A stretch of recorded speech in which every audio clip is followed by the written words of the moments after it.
Les petits exploitants agricoles en Afrique jouent un rôle crucial dans la sécurité alimentaire, représentant près de 80% de la production agricole sur le continent. Cependant, ils sont confrontés à de multiples défis qui limitent leur capacité à garantir une alimentation suffisante et de qualité pour leur communauté. La faible accessibilité aux intrants agricoles de qualité, des semences et les fertilisants restent un obstacle majeur. And also another point that we need also today to leverage on data and innovation.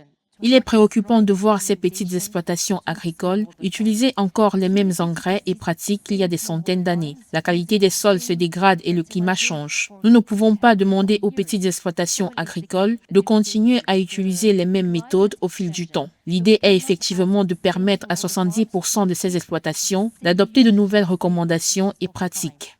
So the idea effectively is to enable 70% of these smallholder farms with this new recommendation, with these new practices. Les conditions climatiques extrêmes telles que les sécheresses et les inondations compliquent également la tâche des petits producteurs. Les phénomènes liés au changement climatique, notamment l'irrégularité des saisons agricoles, entraînent une baisse significative des rendements. Je veux dire les problématiques liées au climat et au changement climatique, car il existe un impact inhérent du changement climatique sur le système de production au fil du temps. Le plus grand défi que nous constatons ici est que le changement climatique, les conflits et l'instabilité économique perturbent de plus en plus la disponibilité et l'accès à la nourriture dans de nombreux pays en Afrique. L'accès limité au financement et aux technologies modernes constitue un autre défi majeur pour les petits exploitants agricoles. Les coûts élevés des technologies agricoles modernes comme les systèmes d'irrigation ou les tracteurs sont souvent hors de portée pour ces producteurs, ce qui limite leur capacité à augmenter leur production. La tendance que nous avons remarquée est que les bailleurs de fonds et les donateurs, lorsqu'ils mettent en place des projets à petite échelle, ont tendance à nous exclure.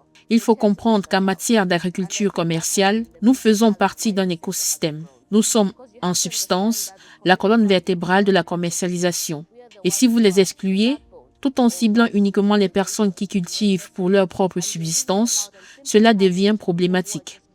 Pour relever ces défis, des investissements coordonnés sont indispensables. L'introduction de technologies innovantes comme les outils numériques et la formation sur les techniques agricoles adaptées au climat peuvent transformer le secteur. Ainsi, les petits exploitants pourraient jouer un rôle central dans la réalisation de la sécurité alimentaire en Afrique.